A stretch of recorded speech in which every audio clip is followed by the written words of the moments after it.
Vamos resolver o nosso último exercício, é o exercício número 39. Objetivando a decolagem, um avião realiza a corrida na pista, alcançando o voo com velocidade V, de intensidade igual a 360 km por hora, que é mantida constante ao longo de uma trajetória retilínea e ascendente, como esquematizado a seguir.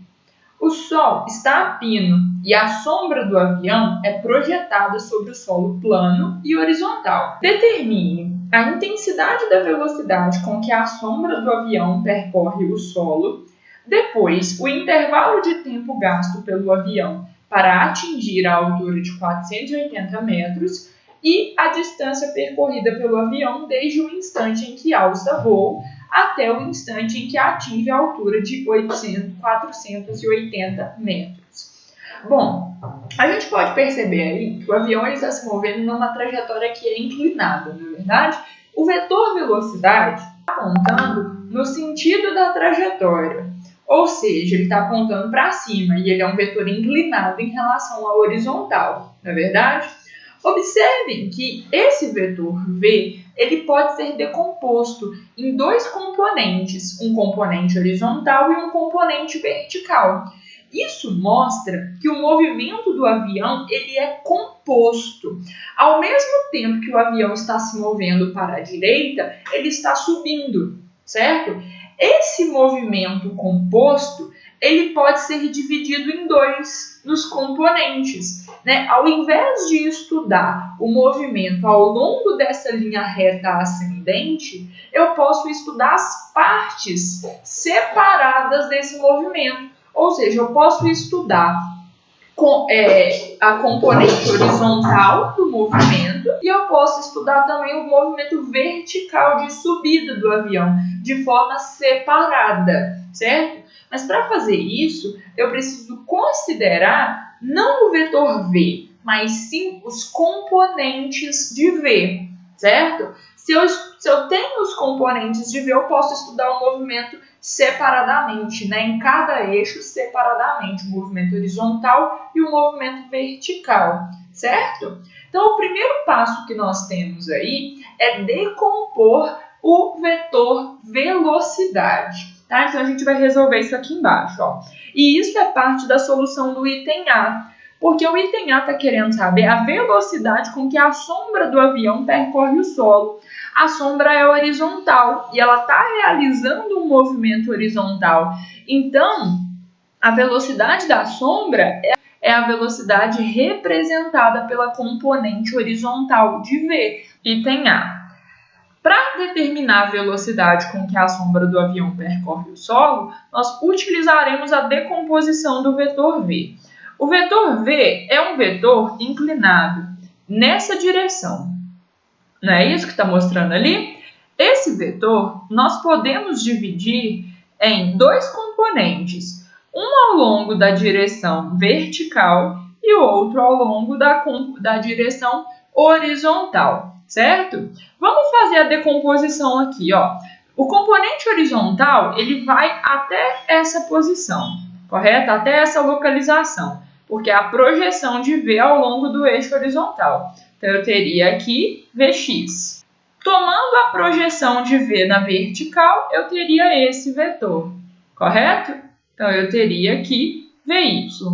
Lembrando que Vx e Vy são dois vetores perpendiculares. Se eu considero os componentes Vx e Vy, eu vou desconsiderar o vetor V, tá certo? Fizemos a decomposição vetorial, agora nós vamos determinar qual é o módulo do vetor Vx e do vetor Vy. Bom, percebam uma coisa, o vetor Vy, ele pode ser transladado no espaço e eu posso trazer ele aqui, ó, para essa localização. Conseguem perceber? Desde que eu não mude direção, tamanho e sentido, esse vetor continua sendo Vy.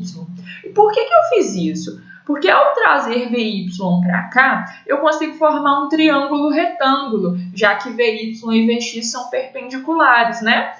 Ó, nesse triângulo, o vetor V é a hipotenusa, o vetor Vx é um cateto e o vetor Vy é outro cateto, não é verdade? Então, eu poderia dizer o seguinte, olha, se eu conheço esse ângulo θ aqui, eu posso determinar Vx e Vy utilizando as relações trigonométricas. Observem só, Vx é cateto adjacente, então ele vai estar envolvido na relação de cosseno. Cosseno desse ângulo θ é igual a cateto adjacente, que é o Vx, dividido pela hipotenusa, que é V, não é verdade? Quanto vale V? O problema falou para a gente que a intensidade do vetor velocidade é 360 km por hora. Então, eu teria aqui. Agora, o nosso problema está em achar Vx, né? Só que percebam, para achar Vx, eu preciso do cosseno do ângulo θ. E não foi me dado esse ângulo θ na figura, mas foi me dado essas distânciazinhas aqui, ó. Vocês estão vendo um triângulo pequenininho aqui, em que um cateto vale 40, o outro vale 30? Observem só, se eu considero esse triângulo pequenininho e o triângulo formado pelo vetor velocidade e os seus componentes, eles têm como ângulo de inclinação o mesmo ângulo θ. Conseguem perceber isso? Olhem só. Aqui está o triângulo que a gente tem desenhado ali embaixo, né? Em que temos Vx, Vy e V. Aqui está esse triângulo fornecido pelo problema. Vocês conseguem perceber que eles têm a mesma inclinação em relação à horizontal, ó? Porque é a mesma reta sendo a hipotenusa dos dois? Então, nesse caso, observem no triângulo pequeno. Quem é o cateto adjacente de θ? É 40. Quem é o cateto oposto? É 30. Logo, a hipotenusa, nesse caso aqui, vale 50, né? É só a gente usar o teorema de Pitágoras que a gente chega no 50 aí. Então, dá pra gente achar o valor do cosseno de θ ali? Dá, ó. Cosseno de θ aqui seria o quê? Seria cateto adjacente, que é 40, sobre a hipotenusa, que é 50. Consequentemente, seria 4 sobre 5. Então, eu colocaria aqui, ó, cosseno de θ é igual a Vx sobre 360. Cosseno de θ é 4 sobre 5, que é igual a Vx sobre 360. Multiplicando cruzado aqui, ó, nós conseguimos determinar o valor de Vx. Vx vezes 5 dá 5 Vx, que é igual a 4 vezes 360. Logo, Vx é igual a 4 vezes 360 dividido por 5. Quanto que dá essa conta? Isso vai dar 288 quilômetros por hora. Resolvemos aí a letra A, pelo menos, né? Em que pedia para a gente o valor da componente horizontal. A letra B está pedindo para a gente o intervalo de tempo gasto pelo avião para atingir a altura de 480 metros. Como eu falei para vocês, o movimento do avião ele acontece simultaneamente em duas direções. Ao mesmo tempo que sobrevoa na horizontal, ele também está subindo. Esses movimentos eles são independentes, apesar de juntos formarem um único movimento ascendente, que é esse realizado e mostrado aí pela trajetória retilínea ascendente. Ok? Então, se eu quero saber qual foi a distância percorrida na vertical, eu preciso saber a velocidade vertical. Porque sabendo essa velocidade vertical e a distância percorrida na vertical, eu consigo saber o valor do tempo para subir essa tal distância. Conseguem entender que eu só posso fazer isso pelo fato dos movimentos serem independentes? Então, é o que eu vou fazer aqui agora, ó. Se eu quero achar o valor do tempo para movimentos de subida, eu preciso do componente vertical da velocidade. Então, eu quero calcular Vy. Como que eu calculo Vy? Dê uma olhada nesse triângulo, ó. Vy, cateto oposto. Vou usar seno. Então, eu tenho que seno do ângulo θ é igual ao cateto oposto, que é Vx, no nosso triângulo de velocidades, dividido por 360. Nós vimos aqui em cima, ó, que seno de θ é 3/5. Então, eu vou substituir aqui. 3/5, que é igual a Vx sobre 360. Multiplicando cruzado, nós temos que 216 km por hora. É o valor do componente vertical. Não é Vx ali em cima não, eu tô ficando doida. É Vy. Confundi aqui.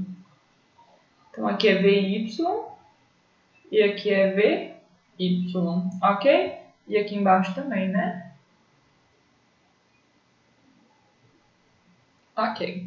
Bom, descobrimos o valor da componente vertical, então, nós podemos descobrir quanto tempo leva para que o avião atinja a altura de 480 metros. Ele tem um movimento ascendente vertical, ok? Com velocidade vertical de 216 km por hora, não é isso? Quanto tempo vai levar para ele atingir 480 metros?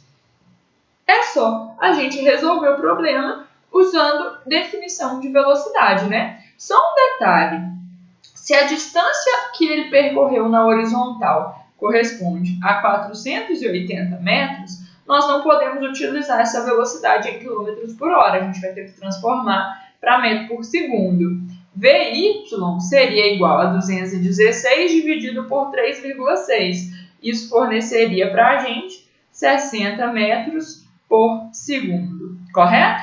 Então, qual foi a distância percorrida por esse avião na vertical? 480 metros. Com qual velocidade vertical ele subiu? 60 metros por segundo. Eu quero saber quanto tempo leva para ele subir. Então, eu quero saber ΔT. Eu tenho que V é igual a distância sobre tempo. Qual é a velocidade com que ele subiu? 60 metros por segundo. Qual distância? 480 dividido pelo tempo que ele levou para subir.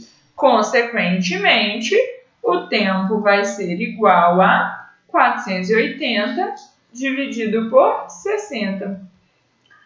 48 dividido por 6, isso vai dar 8. Então, 8 segundos é o tempo necessário para ele subir. Só que olha só, entenda uma coisa.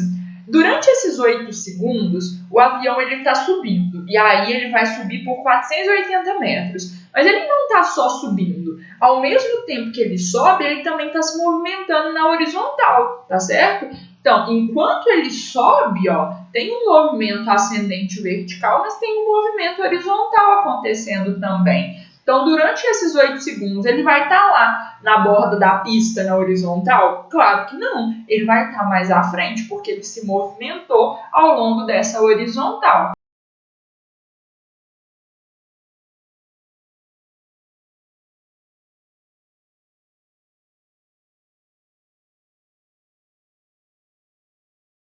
Desse avião é essa trajetória inclinada aqui, não é isso? Quanto foi essa distância? Quanto foi esse deslocamento? Observem só, o avião ele subiu 480 metros. Então isso aqui é o quanto ele subiu em 8 segundos. Só que ao mesmo tempo ele andou para cá 640 metros, correto? Então ele saiu desse ponto e ele veio andando para cá assim, Estão vendo? Olhem só.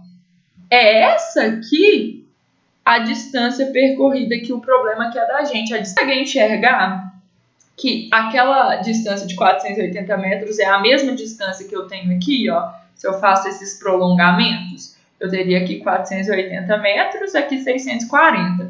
D, portanto, seria a hipotenusa desse triângulo aqui embaixo, né? Estão vendo isso? Então, eu poderia fazer que D ao quadrado é 640 ao quadrado mais 480 ao quadrado. Resolvendo essas contas aí, nós acharíamos que D é igual a 800 metros. Essa foi a distância real percorrida pelo avião na sua trajetória, tá certo? Então, o avião saindo daqui, atingindo aqui em cima, ele percorreu 800 metros, ok? Sobre a trajetória. Agora, se eu fosse pensar nisso na horizontal, quanto seria? 640. E se eu fosse pensar nisso na vertical, quanto seria? Seria 480, ok?